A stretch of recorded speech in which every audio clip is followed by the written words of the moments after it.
Hey everyone, thanks for joining. Of course, back here with Kurt. Pretty exciting announcement, some new programming deals. But Kurt, first things first, how are you? I'm tired. I was up really late last night closing those deals so I could put the press release out.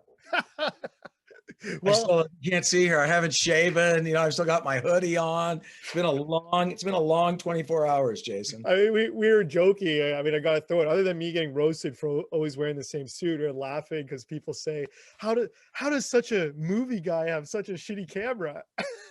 Yeah, I don't know. I mean, okay, we're going to change this. I mean, there's going to be a whole new thing that gets done here because it looks like I've got a gauze filter on. This is a not a commercial. This is an anti-Mac commercial for you Mac, for you Apple lovers, yeah. Apple fanboys out there and fangirls. Sorry, this is a MacBook Air. It's only about a year old and the camera sucks. So, Jace, if you see this, because he's a Mac fanboy, sorry, dude. Well, we'll be upgrading our equipment here soon. So Yes, everyone who's we're gonna be doing an investor call here very soon because I've got really awesome news to tell everyone. And so, once we get to that point, I'm gonna have a new friggin' webcam to start. All right, awesome. Well, there you go. Look, some good updates already coming. I guess a little investor call coming up too. But here, let's dive into it. Programming. Um, do you want to kind of intro it in general? I know a lot of people just, hey, I don't know about Yeah, these shows because I'm not in India. I would love yeah, yeah, yeah. maybe you want to kind of intro it and we'll go through kind of why it's so significant. Sure. I mean, look, the bottom line is that programming drives ratings, and ratings drives revenue, and it doesn't matter whether you're talking about why there's so much money spent on sports rights for NFL, NHL, NBA, etc., MLB, or whether you're talking about the prices that are paid for massive productions like Game of Thrones or American Idol or shows that have sort of made networks. Um, and so programming is critically important. And when you look in the history of kind of channels and everything, I mean, in the case of HBO was very successful showing movies, but when it kind of transformed was when it made The Sopranos. And The Sopranos became this massive must-see TV type thing because people had already seen and heard about the movies they were playing, but when they had original shows that you could only see on HBO, suddenly The Sopranos upped the ante, and now obviously everybody's followed suit in that particular area. There are other strange channels. I mean, people forget like Bravo, which is a channel people may or may not have heard about, which used to kind of show artsy stuff and museum, you know, documentaries and stuff like that. They did Project Runway, which was the Heidi Klum thing that just suddenly the ratings went crazy and suddenly Bravo, the whole channel changed. AMC and here in the US was American Movie Classics. They showed old friggin' classic American movies, just like the name of the company. One day they ran a new television series called Mad Men, and it was produced by Lionsgate when I was there. Mad Men transformed AMC, and AMC went from this little kind of, quasi little known channel with old movie classics to original programming, which then went to Breaking Bad, et cetera, and it became a multi-billion-dollar asset. We're doing exactly the same thing, except in a very, very specialized area, which is around social video.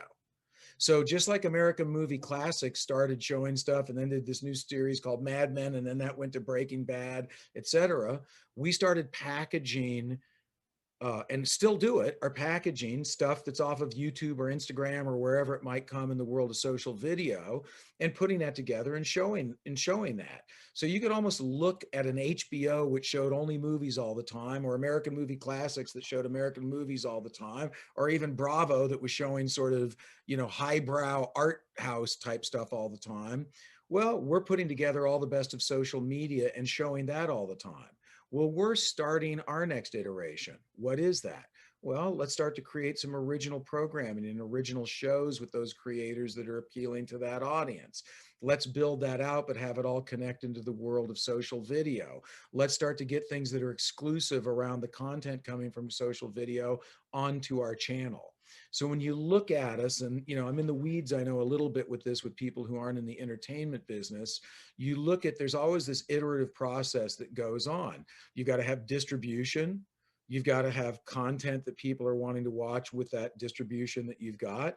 And then the revenue that chases around that from all the advertisers and brands creates that whole package of those things sort of all feeding upon each other: distribution, content, and ad sales. And so what was announced this morning is, if you're watching carefully, oh, I see. They were first packaging all this stuff. Now they're creating longer term exclusive deals with those guys and basically locking them up and putting them on to the channel, creating some original exclusive programming with those same creators out of that content that can only be seen on the queue. And all that stuff is feeding not only what we know is already audience interest and viewership around that programming, but locking things even more with those creators and those programs to have a stronger offering that you can only find in one place, the Q India. So that's what's happening right now, and that's the beginning of this. And HBO didn't go from The Sopranos to Game of Thrones overnight. Frankly, AMC didn't go from Mad Men to Breaking Bad overnight. These things happened over a period of time, and you'll see exactly the same thing happen with us in India. An amazing analogies all over the place. Obviously, your experience in the industry is incredible, and some great examples. Yeah, I think this was awesome. Obviously some big wins. I know we were chatting just before I hit record. You're very excited with some of these ones that you're able to nail down here as exclusive programs. Well, like Backlol, okay? This channel, this YouTube creator, I mean, they've been around for a while. They've had 2.5 billion views of their content. Okay. They've got 9 million subscribers in India. This is just in India. Okay. This is watched by Indians in India. It's all in Hindi. And we found them, talked to them, we created some stuff with some original content around it, and boom, it was the most popular comedy show we've ever run on the channel. We're like, holy shit. That happened fast. And so what did we do? We went, okay, people are going to find that out. Let's go. We got to lock this dude up. And so that's what we did. That's what was part of the announcement today. That's part of our overall strategy of finding and locating these social media stars that already have established fan bases and leveraging them into the television environment where they can't go, and then circling all the way back through that through digital. So we're kind of coming in the back door. As we talk a lot about, the Trojan horse of our business is the TV business. We're kind of coming in the back door of the restaurant to get the best table, at the front of the restaurant. And so we are building these relationships with creators. We're giving them premium stuff. We're creating long-term exclusive relationships with them. And that's where the value really starts to come for our business, as that library of assets and hit shows builds and builds and builds. Yeah. Look, amazing. Obviously, congratulations. I would love to chat. Is there any little behind the scenes, that you could share on, wow, you like got this deal? Like, this isn't an overnight process, and like you said, a lot of other people, started to see, wow, this show is a hit, and you guys were able to close them. I would love to hear if there's any battle stories. Yeah, Yeah, I'll tell you this. I'll leave the show unnamed for purposes of this example. yeah, We have one of our most popular shows on the channel that, when our ratings went from 4.5 to 13.5 to 40 plus, that creator had two major companies in India offering them significantly more money than we were offering them to tie up their shows going forward. Okay. We went back to them and said, hey, man, nobody even knew who you were until you went on to the queue, and we found you. We liked what you were doing. We nurtured your stuff. We worked with you.